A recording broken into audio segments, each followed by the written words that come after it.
My name is Ross Williams and I'm a research director from Ipsos Connect, and I'm here today to talk to you about a client relationship that we at Ipsos are very proud of, one that we have grown over the course of the last 8 years, one that was slightly fractious, slightly difficult at first, but one that over time we have turned into a situation where we certainly consider ourselves to be a trusted advisor to our clients rather than a simple transactional research agency. So I'm going to discuss over the next 15 minutes how we got there, utilising a feature-rich panel programme to help us along the way. So firstly, why did FremantleMedia even need a panel? So we approached them back in 2008 with the idea to create a bespoke online research panel with them. And the reason why we felt it would fit them particularly well is because Fremantle are a global company who make shows with mass appeal. They make shows that everybody tunes in, that everybody wants to watch. And so therefore, there will be millions of people, certainly in the UK market, who would have an interest in their shows and therefore an interest in telling us what they think of them. Despite that, very little research was actually being conducted at the time into what people thought of FremantleMedia's shows. Most of the research at Fremantle was conducted around the use of kind of ratings figures, and not much bespoke research into their shows was taking place at the time. And because they make so many shows, to conduct individual research programs about each of their key shows of interest would have been a very expensive thing to do. Not least the fact that they would need to obtain fresh sample every time we did it. When you think about how many shows they have and how many surveys that could be, it becomes a very unwieldy, very difficult proposition for them, and therefore it kind of stands to reason that not a great deal of bespoke research was happening with their programs at the time. And that is kind of why we initially discussed a light approach to a panel with them. We weren't discussing the idea of multiple countries, covering all of their shows. We were more interested, as were they, in a light approach, covering 4 specific shows, which you can see on screen as Britain's Got Talent, The X Factor, The Bill, and Neighbours, all in the UK market. So that's why we felt that that FremantleMedia would want a panel, but why would Ipsos Connect want to do a panel? There are kind of mutual benefits to both sides, aside from obviously the revenue that a panel brings in for a research agency like us. But there are many benefits to a panel that go far beyond the research scope. If run correctly, a bespoke online research panel will last for years and will create a very strong working relationship with your clients, which is what we are here today to discuss the eventual success of. This longevity, and it certainly has been achieved with Fremantle, we've been running this panel for the last 8 years and counting. This longevity spreads the message around your client's organisation so that other people, perhaps people who hadn't considered research in the past, can see what you're doing, see that it's working and see the benefit for your client's organisation, thus increasing the potential for lots of spin-off work. No 2 panels are the same at all. We run, I would say, approaching a dozen panels in Ipsos Connect at the moment, and we don't take the exact same approach to each one of them. They're all unique in their own way. And therefore, with each one, you will learn things, you will learn to get around problems and find solutions that you can apply to all of your other panels and vice versa. Despite the tack that many agencies take with panels, they are not loss leaders. Many agencies like to sell panels to clients at a loss or very cheaply, just so they can get that long-term foot in the door. And then as a result, they'll be able to get the spin-off work and hope that the spin-off work will be what makes them the money that they want from that client. That's certainly not the way I see it. I don't see a panel as a loss leader. I see it as a panel I see it as a pathway to all kinds of unorthodox methodologies, let's say. A panel is a very versatile tool. It's a very freeing tool. And it's something that enables both us, the agency, and Fremantle, the client, to make it whatever they want to be. We can go far beyond the simple monthly online surveys that most panels entail. Panels are a very fun challenge, but as well as being fun, they require an awful lot of organisation, an awful lot of discipline to make them run well. and to an extent that is not often seen in many other research methodologies. You really have to work at a panel to make it right. And going back to the versatility points, panels are a very flexible beast, and over time they can morph into something very different from what you originally intended it to be. And that's certainly what happened with the Fremantle panel, which we call iCount. So it started off very humbly, as we said, UK only, 4 shows, X Factor, Britain's Got Talent, The Bill, and Neighbours. We only allowed 12 surveys a year, and if Fremantle wanted to veer from that, then we had itemised costs in our proposal for any additional surveys that they wanted to do. So kind of stringent, kind of limiting at the time. The surveys were all written by FremantleMedia, and they were all critiqued by Ipsos before they would go live. All of the members were recruited from the FremantleMedia programme websites, and we also had a forum on our panel, but it was very rarely used. So things started out in quite a simple way. And that simplicity brought in quite a few problems in our first year or two, which I'll detail now. So keep in mind that we're going back to 2008 here. We were working with a very limited tool. We had a very basic scripting tool, and that was constantly hindering the surveys that FremantleMedia wanted to do. And in turn, that was hindering our relationship with FremantleMedia. Barely a survey went by without us having to say, no, you can't route things in that way, or you can't script things in that way because our tool simply can't do it, which, as I'm sure you can imagine, is a very difficult thing to have to say to your client every month. Our support function for the tool we were using, it was an internal Ipsos tool, and it was based in North America, or Canada to be exact. And that created its own inherent problem in that whenever there was an issue with the tool, if something crashed, if something broke with the tool, you would not get a response to your query with the support function until the day after, which meant very slow turnaround times in terms of getting things back up and running again if anything was to crash. A particularly odd one, but certainly one that was a problem at the time, our panel portal didn't support a recruitment survey. Especially odd in that if you're a respondent, all panel memberships or all panels that you're a part of begin with you being recruited. We didn't have that capability on the 2008 tool, so our members had to be recruited separately and then imported into our portal website tool, which of course invites lots of error, and errors certainly did happen. Our recruitment script that we were using outside of the portal website simply couldn't handle the traffic that was often generated by Fremantle sites of interest.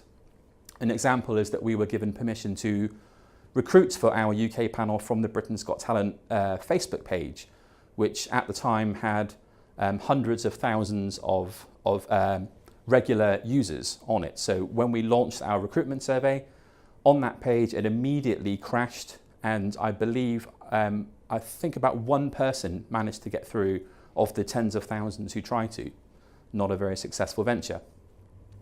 Essentially, we had to say, no, we can't far too often for far too many things.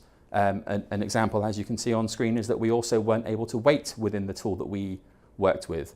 And it simply created a situation where we were just having to say no too often, which after about a year or two of using this tool, the situation simply wasn't tenable anymore with our client.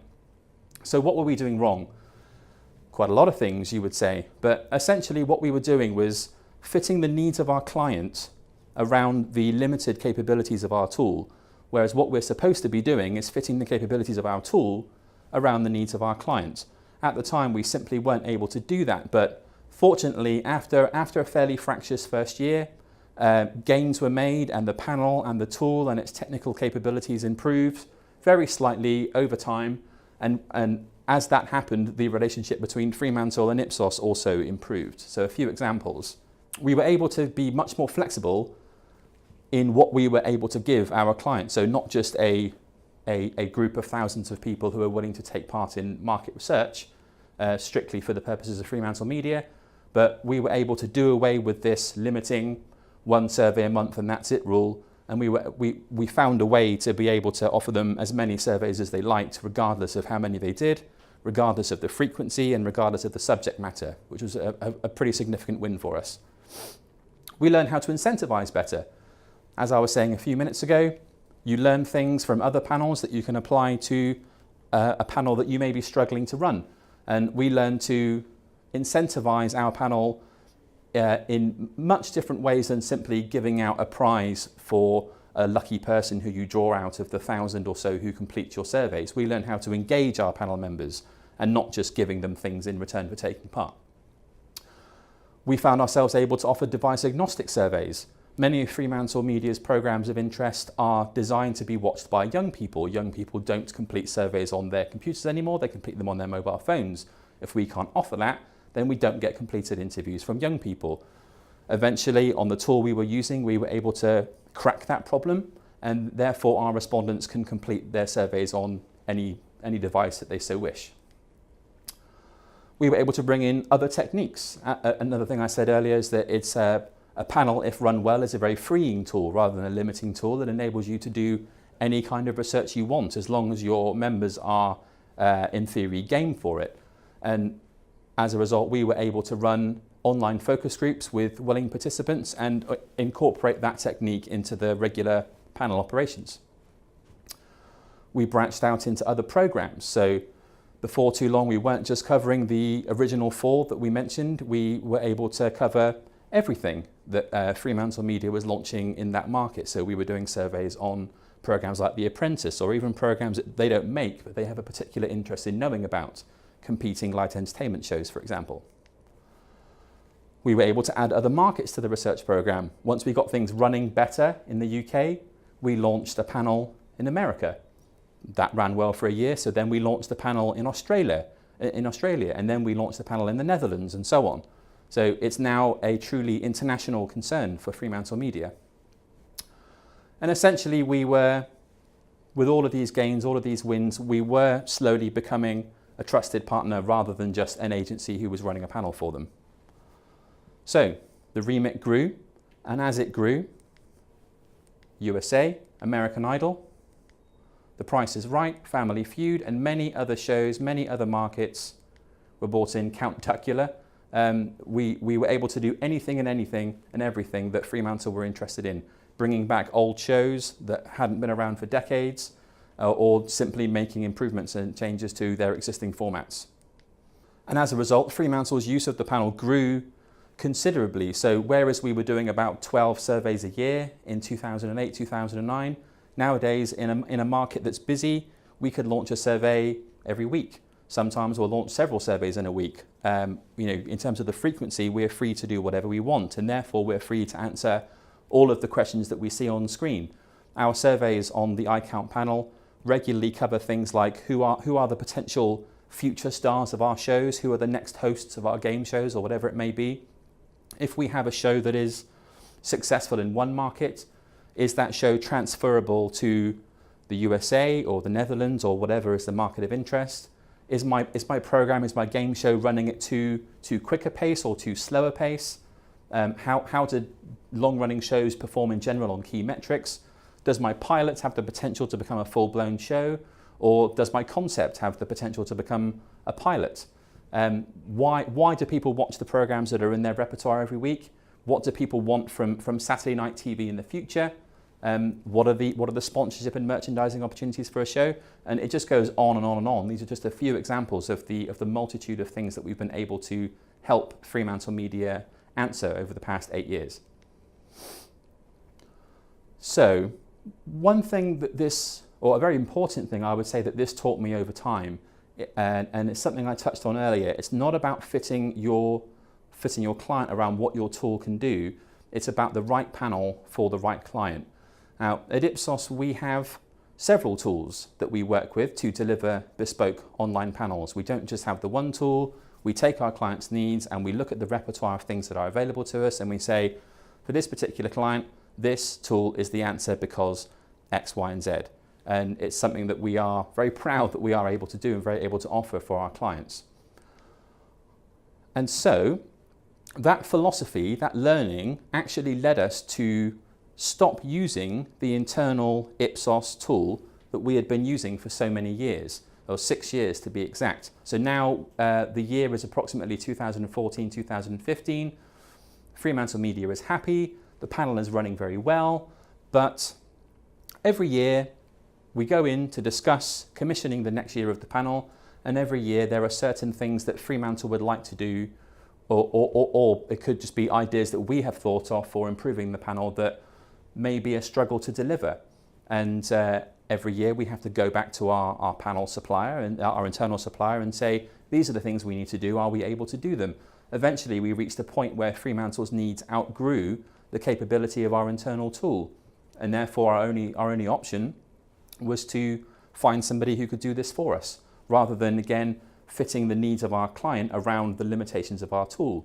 And so we ended up migrating the entire iCount panel in all markets onto an external provider, which is Questback. The main reason why I wanted to move on to Questback as opposed to the other possible companies who offer Ipsos a tool of this nature is that Questback have a philosophy that if what we ask them to do is at that point in time not possible, they'll make it possible, they'll build it, and they have the flexibility within the offering of their tool that nothing is impossible, whereas many of the other companies that we approach, and some indeed that we work perfectly well and perfectly happy with, don't have that flexibility, and therefore you do have to kind of stick with what they can offer. And what I'm referring to specifically here is video rating exercises. So we've always been able, on our iCount panel, to implant a video of any length, could be 2 minutes, could be 60 minutes, could be longer, and have our respondents watch the entire thing and then critique it after in a series of standard follow-up questions. What Fremantle wanted to do from 2015 onwards is allow the respondent to physically rate the video as it plays within the survey.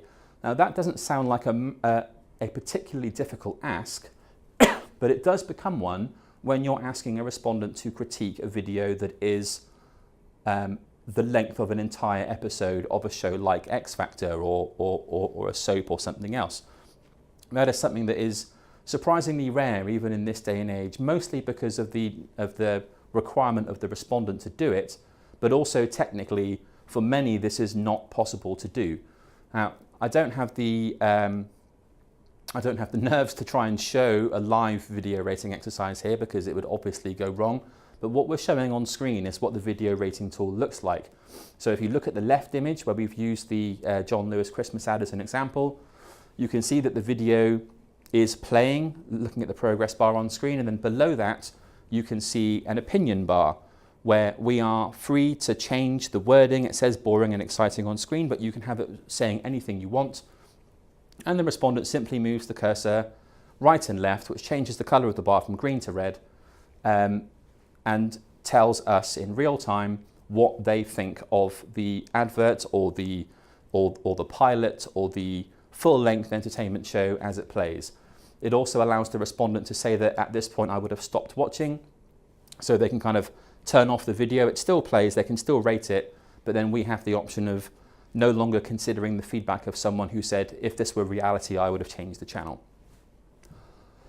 What you see on the right-hand side is the data that you get back at the end in real time. So if you see the vertical bar just after the 80-second point, that's where we're at in the playback.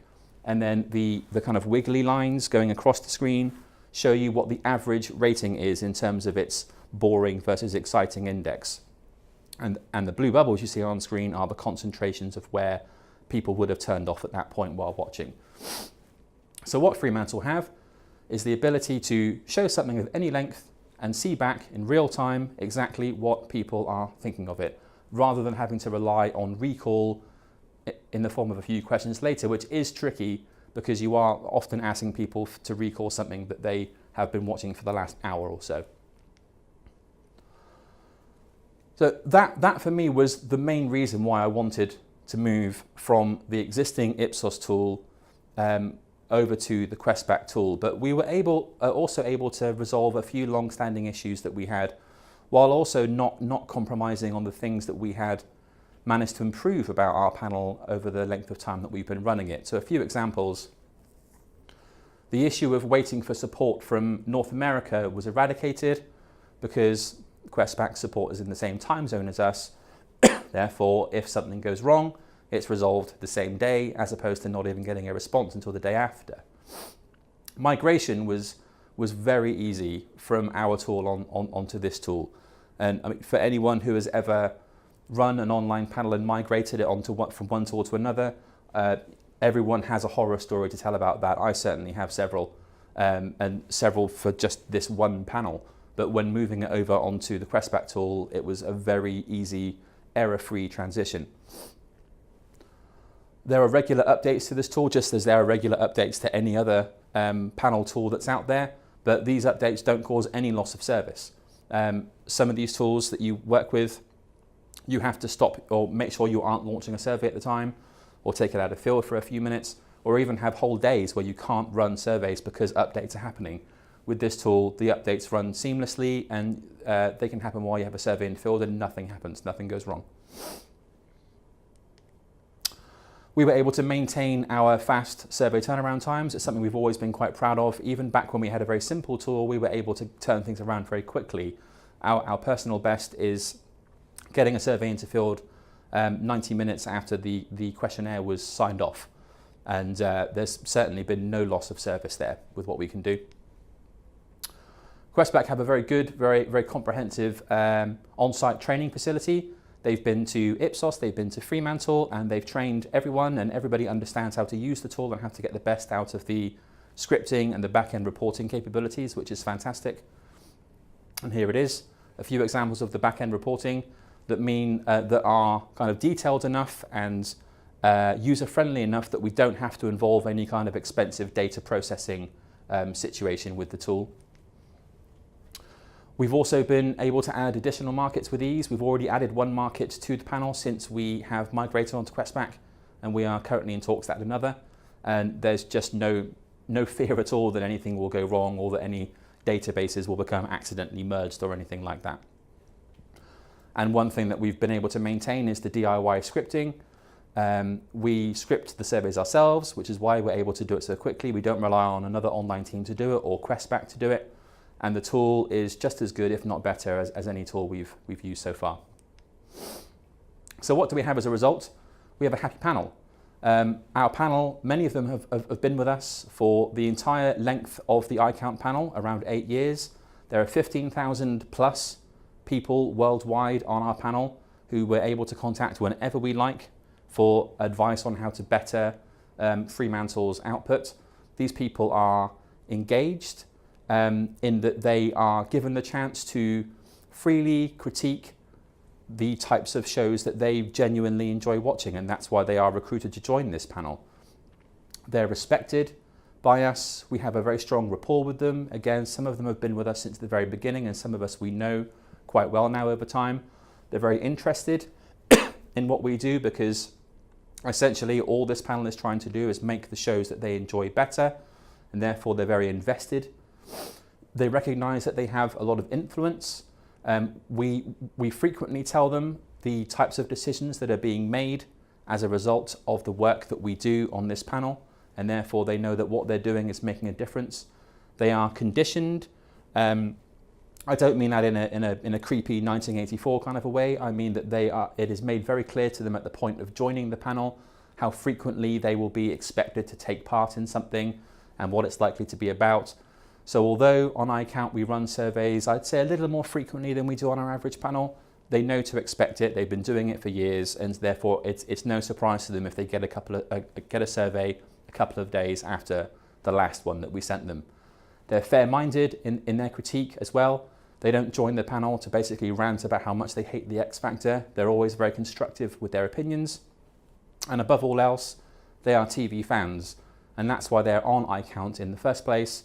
And that's who Fremantle wants us to be talking to. So what's next? We're 8 years in, hopefully a 9th coming soon, but the panel never rests. We're always discussing with Fremantle and with Questback what we can do to make this better and evolve the panel over time. And future considerations for this include doing more to socialize the panel. So I mentioned that way back when in 2008 we had a forum, but it wasn't very busy, it wasn't very engaged. I'd say over time that's a situation that hasn't exactly improved, not because we have failed in any attempts to make it a more social panel, but just because up until now we haven't really felt the need to bring that element in. because the panelists felt engaged enough that we haven't really needed to do it. Despite that, various people at Fremantle are showing an interest in making the panel a bit more of a social place for people to go and talk to each other. And talking to each other is something that we don't frequently ask iCount members to do. Making more of the portal website as well, and that kind of ties into the socializing aspect, making the website visually more attractive for people, showing more on the site itself about what we do with the data and what iCount is for, and indeed getting the forum and the mini polls and all of that good stuff going. Bringing norms. So over time, after 8 years, we've run thousands of surveys for Fremantle on this panel. Most likely we've conducted over 1 million interviews at this point. And so, as you might expect, by this point we have built up a few standard questions that get asked every time when Fremantle want to critique a show or critique a host or something like that.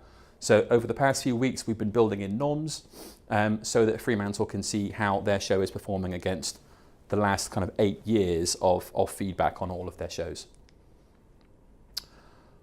Regular on-site involvement in both offices. This is something that's been happening in the past few months, where we are spending a lot more time with Fremantle and Fremantle are coming to us in our office too. And the agenda is always, how do we make things better? What ideas can we come up with to keep this working as well as it is? And something that's going to be happening in the next month or so is that we are going to be training Fremantle staff to take on the qualitative studies internally. They are very interested in learning how to do qualitative research in general. They don't really have the means internally at the moment. And so Ipsos is going to train them so that they can do their own qual and indeed do their own qual via the iCount panels. So what we're basically left with is what we wanted it to be back in 2008 and 2009, a situation where we are our client's trusted research supplier and their go-to agency, which I most certainly believe that we are. And what we get out of this is Fremantle's loyalty, but what FremantleMedia get out of this is that they now have a research agency who no longer have to say no to them for any reason at all. Thank you very much.